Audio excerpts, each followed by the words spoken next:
Hello, beloveds. Welcome to another episode of The Fire of Grief. How are you? How are you doing today? I'm sighing a lot.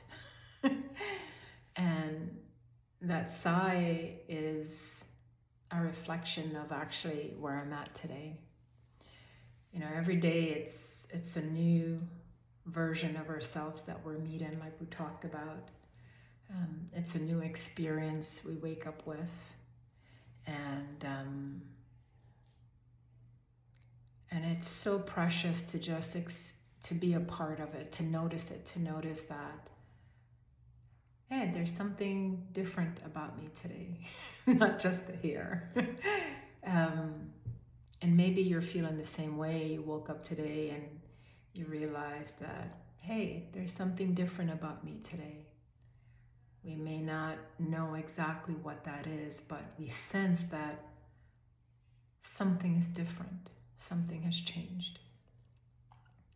And for me, it's simply resting in the space of transition, because that's where I feel I'm at, in this state of transition. What comes next? What comes next? And I'll be honest, I tend to be in my head a little bit about that, right? And I think that's a human thing. It's like we want to know what the next thing is.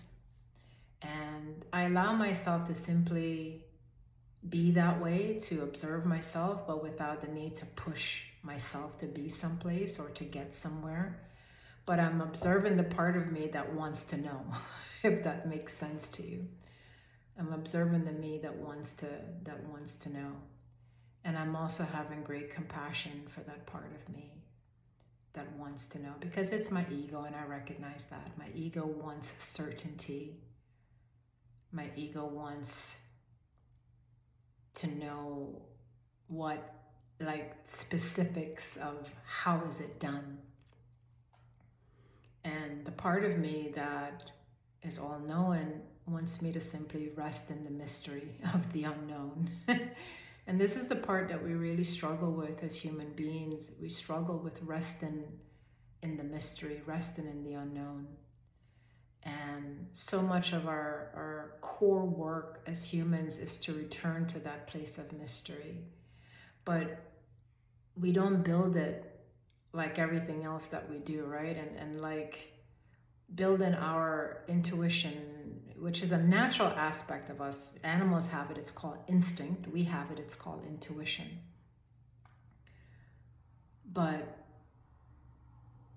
we also have to use it in order for it to build and grow in confidence. Just like anything, if we go to the gym and we want to get stronger, we have to show up consistently. We have to build that muscle. And it's the same thing with us, right? How do we walk sure-footedly into the unknown, into mystery? And it's practice. It's practice, trust in life. Trust in what you don't know, trust in the unseen. And isn't that such a perfect analogy for the journey of grief, right? It's the unknown, and we don't know what's going to show up moment by moment. It's a surprise. It's a surprise. So where we want to go today is actually nowhere. I'm laughing at it because before I started, I was asking Source, what do you want me to share today? And there was really nothing coming up. And I'm like, seriously, what do you want me to share today? Because each day that I sit and I come online to share this with you, I ask Source, show me, guide me. What do you want them to know? And then it comes online. And I go. And this is how I teach my yoga classes as well. But today, the answer was nowhere. So I'm like, nowhere? What does that mean? What does nowhere mean? And it's only as I'm now talking it through with you that I realize what Source meant. Nowhere. Teach them how to go nowhere.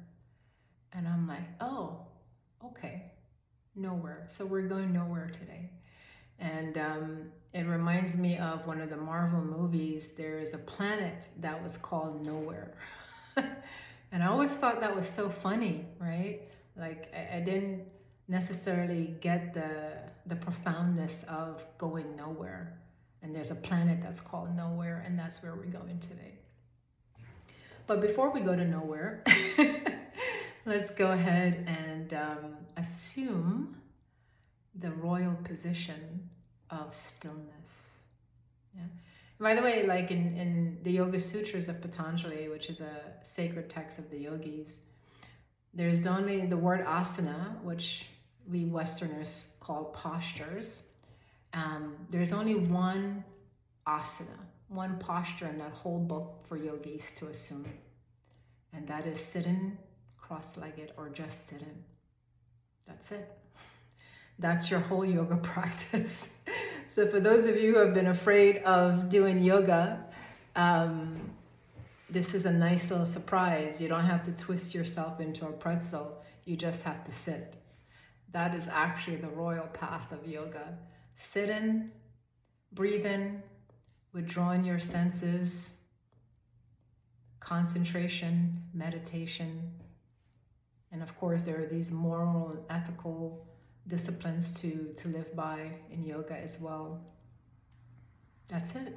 You don't have to bend and twist and do all of these things. That's actually not the royal path of yoga. That's the Westerner path of yoga, and that's okay, right? Helps the body to feel good and become supple. But true yoga is sit with yourself. Can you sit with yourself and all the thoughts and all the ideologies you've developed over your whole lifetime? Can you sit with the disturbances of your mind, your body, everything? If you can master that, you are a master yogi. Seriously, you are a master yogi if you can master sitting through all of that without flinching, moving, anything. That's it. You've got to sit completely still. You get an itch, stillness. Right? You feel cold and you want to, grab a blanket, got to experience that cold. You get hot, you have to wait till the heat passes. That's yoga. So anyway, so let's assume the royal position of lengthening the spine, palms on. Let's go ahead and actually, normally we're doing the palms down to support and ground and anchor, but today I'd like for us to have the palms up on the lap. The elbows are tucked in. And we exhale the air out of the mouth. Take a deep breath in. And a breath out the mouth. Nice and long here. Inhale. Exhale. One more time. Inhale. Exhale. Now let's just practice this moving nowhere, this stillness. So our palms are turned up to to mimic receiving, right? To invite receiving. So let the breath flow in and out on its own accord. Don't try to change it, manipulate it. Just let it flow. Let your body breathe you. And I want us to practice just maybe 1 or 2 minutes, just sitting undisturbed, not moving anything. We're not moving our hands or feet. Just to remain absolutely still. The body is relaxed. The body is breathing you. The eyes can gently close. Doesn't have to close all the way. But I want you to experience this this asana, this pure yoga of being still. You will be met with your mind. Let the mind be the mind. We don't have to try to control it or manipulate it. Just let it be. Let the thoughts arise. Let them fall. Feelings come up. Acknowledge them. Let them rise. Let them fall. Come back to the natural breathing. Witness everything. You might feel sensations in your hands, and that's okay. You could even take your awareness to the sensations in the hands if you need something else to help you maintain the inner stillness. But don't try to understand what's going on in your hands.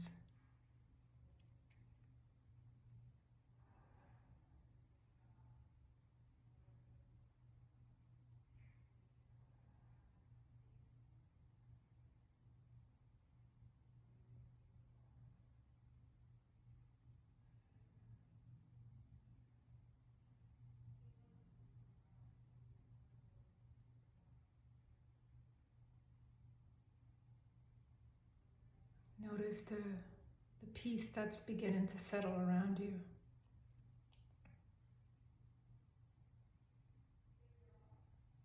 The peace that you're cultivating from within.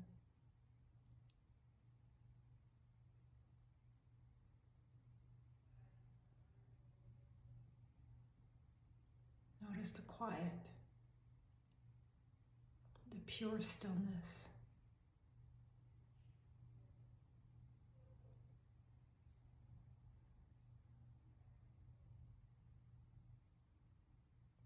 This is the place of nowhere.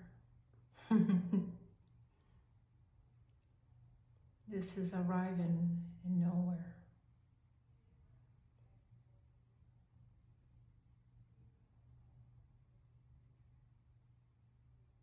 The space that asks nothing of you, only to be. Here you can relax, you can lay everything down, you can relax.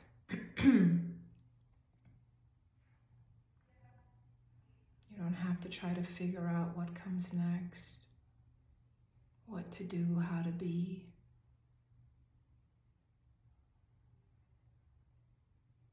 Just arrive.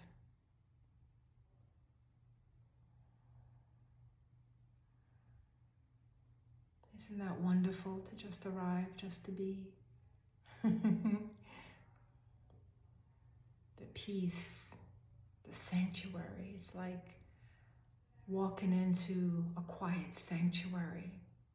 The only difference is that you are the sanctuary.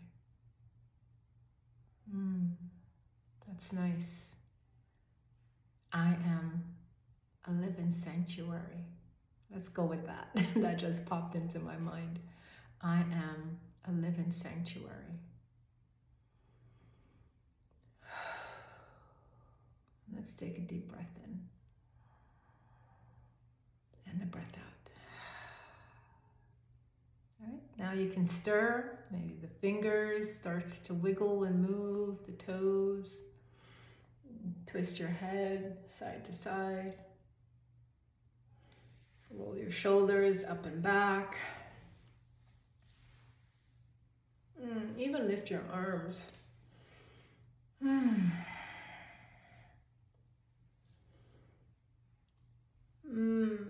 Stretch.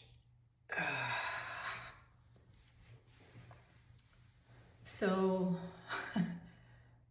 I love how Source brings this all together. And I'm trusting that. I'm trusting where Source wants me to take you when I come in front of this camera, which, by the way, when I started this, I did not like. Like, I've had to go through the journey of seeing myself and embracing myself. And sometimes that's not an easy thing. I don't don't care where you're at. Sometimes it's not an easy thing, and it takes practice. It takes practice. And so, nowhere. Sometimes we use up so much energy trying to get somewhere that we deplete the resources that we have. And if we could trust the unfolding process and be in the space that we find ourselves now, we can say, it's not about getting somewhere, but it's about being here now with all of me. Many names for now: presence, the now, reality, truth. And the idea that there is nowhere to go but to be, nowhere to go with the grief, to be with the grief, to invite the unfolding of the journey of grief in a very compassionate way, in a non-judgmental way, in a loving way, because the love is for our own selves. To love ourselves so deeply that we can relax into what is, and to know that what is not here to harm us. But yes, there's a deep need for acknowledgement, and the acknowledgement is, I'm scared, I'm afraid, I'm afraid of aloneness, I'm afraid I don't know what's next or how to do it. That act of acknowledgement is so key and so important for us to move in the journey. The forward movement comes each and every day, whether you realize it or not. You are moving forward. What keeps us stuck is the mind saying, I can't do this. The body wants to, but it's taking the cues from the mind. When the mind says, I can't, the body says, we can't move forward, we're stuck.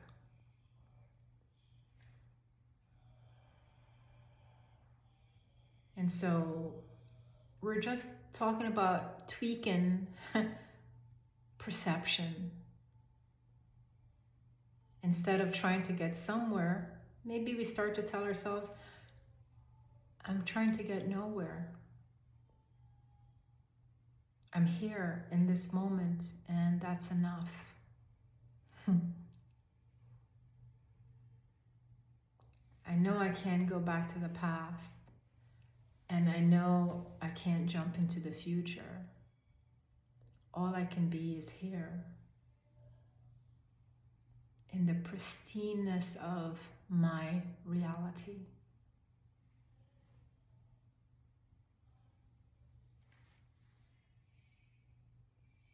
And to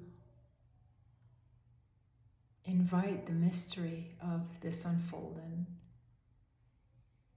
My beloveds, we don't know.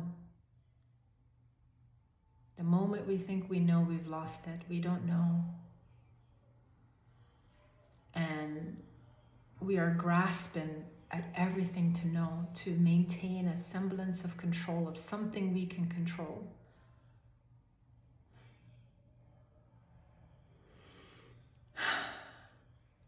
I've been guilty of that over and over again, and will probably continue to control things.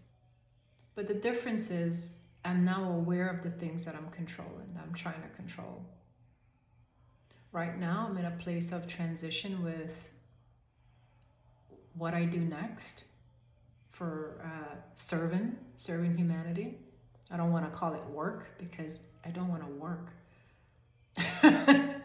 Right? I don't want what I do to be considered work. I'm serving. I'm here to serve humanity. And there's a part of me that's like, I don't want to mess it up. And I know that part of me is the perfectionist part of me, and there is no messing anything up. We take detours, but there is no messing anything up. And so I recognize that I'm in my head and I'm trying to control things. And this is all a learning experience. It's all for growth. And I just watch myself. I sit back and I watch the unfolding of that part of me that wants to get it just right. And I know that's coming from that little girl inside of me that wanted approval. And she wanted to get it just right so she didn't make any mistakes to mess up, so she can have approval of the family around her to be loved. So I see her. I see her, I love her, and I don't shame her and I don't judge her. But this is a period of growth for me as well. So there's nowhere for me to go but to be with it, to be with all of it. And this is the invitation for us, is to go nowhere. Just be. All right. So that's the message. That's the wisdom message for today. All right. So I'm going to pull a card and let's see what we get.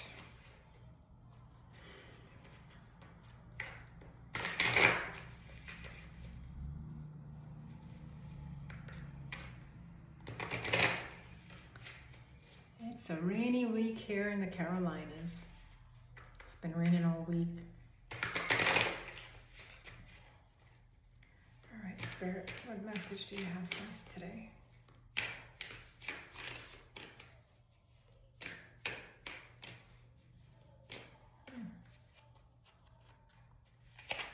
That was quick. I want to say we might have gotten this before, I'm not sure. But the card today is potential.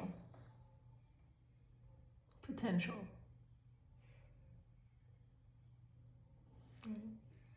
And it's a night sky and it's a mountaintop. Starry, starry night, and there's this light there in the distance on top of the mountain. There's so many possibilities for us. We sit in the seat of potentiality. And as it comes to our healing journey, it's not that something needs to be fixed. It's not that we're broken. Sometimes it feels that way. We feel broken or split in several pieces. And what it is, really, what I found, it's more an acknowledgement of what hasn't been acknowledged, what was done did to us, and acknowledging that. The things that would never be, and acknowledging that.